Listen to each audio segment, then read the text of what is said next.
wasted time. Should have been here on the outside, read the signs. Used to call you mine, gave it my best, but I don't need one more try. Cause baby, I'm all out of hope. Could I find it when I go? Think we're only here to stay alive now. Funny, we ran out of kicks. Now you only make me sick. Think we're only here to stay alive now. Cause I know what a waste, what a crime, what a time, and I should go. So I take what I can and I toss it in the car. Drive away down the highway, I can't stay. Cause I know that all I know, it's time to go. It's time to go. Hi everyone, welcome back to the Mindful Melbourne Maker podcast. My name is Kath and I'm a knitter, knitwear designer and maker living in Melbourne, Australia. You can find me on Instagram as Mindful Melbourne Maker and on Ravelry as kathsmartin, or you can find my knitwear designs for sale on Ravelry under kathsmartin designs.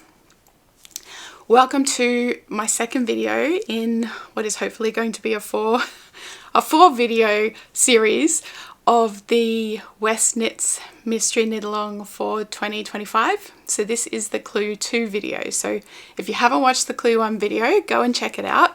There should be a link there, or the link is down below in the description box. But we are knitting the Westknits Mystery MusiKAL shawl. So this is the Mystery Knit Along shawl knit along for 2025. And we've just finished Clue 2. So today is Friday, the 17th of October. And Clue 3 came out late last night. So I finished Clue 2 last night and I'm ready to start on Clue 3 later today. So I thought I would check in with you all and show you how I went on Clue 2. So I haven't done this in a vlog style in terms of different check-ins because Clue 2 was actually the same all the way through. There was nothing kind of different happening, and so I just thought I'll just knit it all the way through and then I'll check in with you at the end.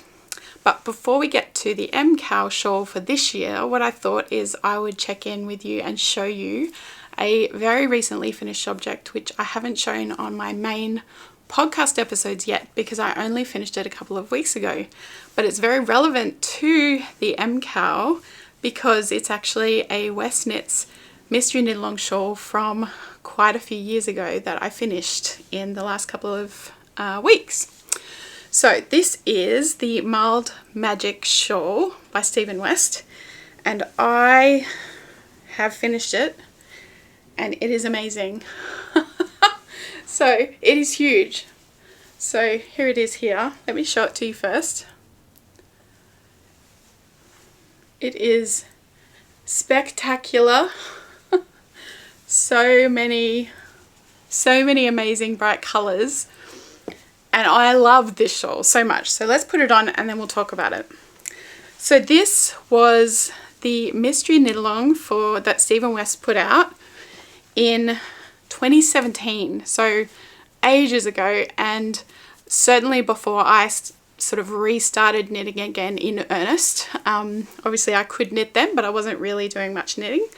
But yeah, this shawl was released in 2017 as the Westknits Mystery Knit Along shawl, and it's a really, really interesting one. If you compare how the Mystery Knit Alongs go now, the last few years and this year, it's actually really interesting because, for starters, it's a scrappy project. So you don't need a kind of set of particular yarns. You don't need full skeins. It is entirely scrappy. It's also a DK weight gauge. So it's an 8-ply gauge. The whole shawl is marled. So you're actually holding strands of yarn together. So 2 strands of fingering, or a fingering and a mohair, different combinations to get that more DK weight gauge, which is really unusual because most of his mystery shawls lately have been in fingering weight yarn. So obviously bigger needles, bigger gauge, which means the shawl goes super, super quickly. I actually think it's a really great idea for the mystery knit along to have that bigger gauge because it knits up really quickly. And this one, as you can see, is a modular design. So like this year's shawl, there's a few little modular elements. This entire thing is modular, and it was very reminiscent of the Vertices Unite shawl. If any of you have knit his Vertices Unite shawl, it's one of my absolute favorite shawls that I've knit of his. Very, very similar, except that it has different kind of sections of texture. So it has some seed stitch, it has some eyelets going on, it has some absolutely gorgeous brioche that I did with a beautiful fluffy sparkly yarn. It's amazing. And you knit all of these sections modularly, and there's this really, really fun element here, somewhere there, where from the section 1 here, you leave all your ends and then you braid them all the way down, and you create this really fun braid until you get a really big tassel at the bottom.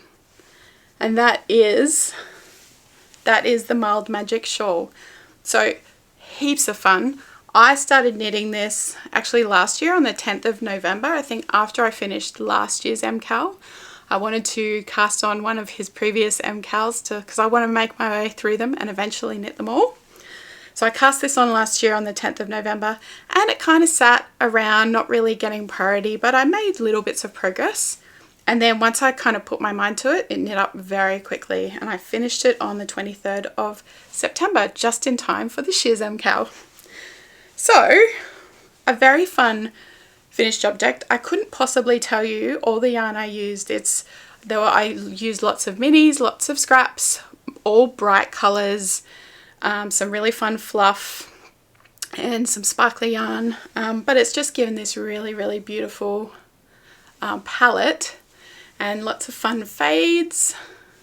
Yeah, it's just a really, really great project. So if you are looking at some of his older ones and you're not quite sure what you might like, this is a great one. It's a lot of fun, knits up really, really quickly, and yeah, so that's my finished Marled Magic shawl. So why don't we talk now about Clue 2. So here is my here's my shawl in my Crystal Cat Stitchery bag, my favourite bag for my mystery knit-alongs from Stephen West.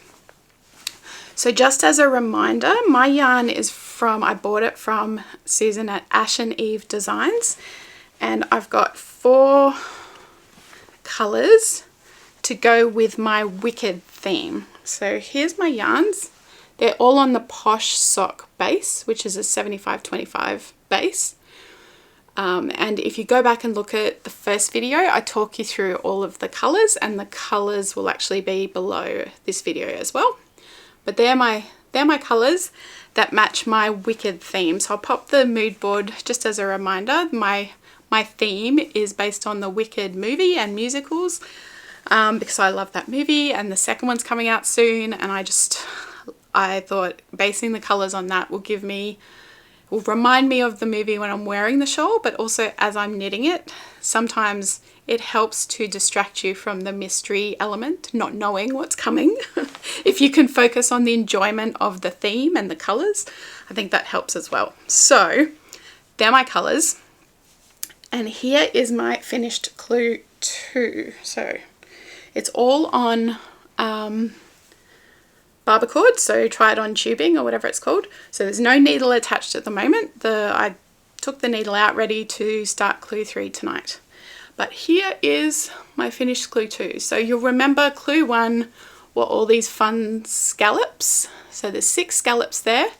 And what we did is we basically put all the stitches from the top, picked up stitches along the top of the scallops, and essentially did these big long, what he called squiggles, but they're kind of like, I think he refers to them as sound waves in his video because it's all based on musical elements. And all of the squiggles, in between each squiggle, there's eyelet rows. So it's very simple. The squiggles are obviously at this end, they're much more narrow, and at this end much wider. So it's a really, really interesting shape at the moment, which I'm loving. I love how it sort of grows in ways you don't expect. But in order to get that shape, there's lots of short rows, and I love short rows. I'm definitely here for short rows. So it was garter, short rows, and eyelets. A beautiful week of relaxation. It did take me all week because there was a lot of knitting, and I have been incredibly busy at work, but it was a very enjoyable, very relaxing week of knitting. And those are my eyelets there, or my squiggles. So color choice. So I think in the video and in the instructions, he suggests that you use 3 of your colors to do the main squiggles, and then use your 4th color as the eyelet color in between. Because of the way Clue 1 played out with the colors, it's very heavy on the pink and didn't have much of the dark green. And the way it would have played out for me, going by his color suggestion, would be the dark green would have been the eyelet colors. So again, the dark green wasn't really going to come out, and I really, really wanted that to sort of be a more prominent element. So rather than following instructions, because I just do my own thing, don't I? I decided to use all 4 of my colors in the squiggles. There were 9 squiggles, so it doesn't divide equally. So if that's a problem for you, maybe just, you know, skip past this part. But so there's 9 squiggles. I use 4 colors. So the pink squiggle, there's 3 pink squiggles and 2 of all the others. But what I did for the eyelets was I actually held my 2 main mohair option colors. I held them together and marled them, which was a little bit of a fun option, I thought, and just gave a little bit more interest to it's very hard to see, but the eyelets are done with mohair held double, but it's marled, and so it's pink and green. So I think it just creates a little bit more interest in between the squiggle rows. And that's essentially it. That was the week. Very easy, very relaxing. Actually, we had a really great tip. So if you haven't knit Clue 2 yet, here's a tip. Because in our chat group, which has got so many great people in it, we've got people that are super fast, and then they give the rest of us tips of how they've done it. We've got people that are taking their time and making some really interesting choices based on how other people are doing it. So it's a really good mix. But someone actually said, when you're knitting the squiggles, knit the first row in the squiggle repeat, and on the way back, rather than just placing a marker, I think it says, you know, knit 15 or something and place a marker and then knit to the end. And then you have to kind of remove and place the marker each time you go back and forth, which, I mean, it doesn't take that long, but it requires a bit of thinking. Whereas what this person suggested, and I did it, and it was brilliant suggestion. I think it was Alex, thank you Alex, was to knit all the way on that first row, and on the second row, place markers at every point where you have to place markers, but just do it all on that second row. So that from there, all you have to do is knit to the marker, remove it, and knit back. Knit to the next marker, remove it, knit back. And it was so much quicker because the only time you had to think was on row 2. The rest of the rows you didn't have to think at all, which was brilliant. So yeah, so really, really quick, really easy, really looking forward to the next clue. Although I did check out the video last night. Just when you think you have an idea of where things are going, he blows your mind. But I won't spoil anything, and we can talk about it next week. But I'm really, really happy with how this has turned out, and it was a really, really fun clue to do. So if you haven't decided yet, if you're still waiting to cast on, I really do recommend it, because it's the kind of shawl that you look at and you go, I don't know, that looks really complex. I don't know if I have the patience or the concentration or whatever it is to kind of knit that. But just taking each section as you go, I think we're going to end up with a really spectacular shawl. So very much looking forward to it. But yeah, so that is clue 2. And I will check in with you again next week for clue 3. And hopefully there'll be some interesting things to share in that clue, because it looks quite complex and looks like it will take me all week, but we'll see. How are you going with your shawls? Let me know in the comments. And if you do want to join our chat group, feel free to send me a DM on Instagram and I can add you to that chat group. It's never too late. And it's fun to watch what other people are doing as well. But yeah, otherwise, thank you very much for watching. Maybe give the video a like, and if you haven't subscribed, I really appreciate if you subscribe. And I'll see you in the next video. Happy knitting. Bye.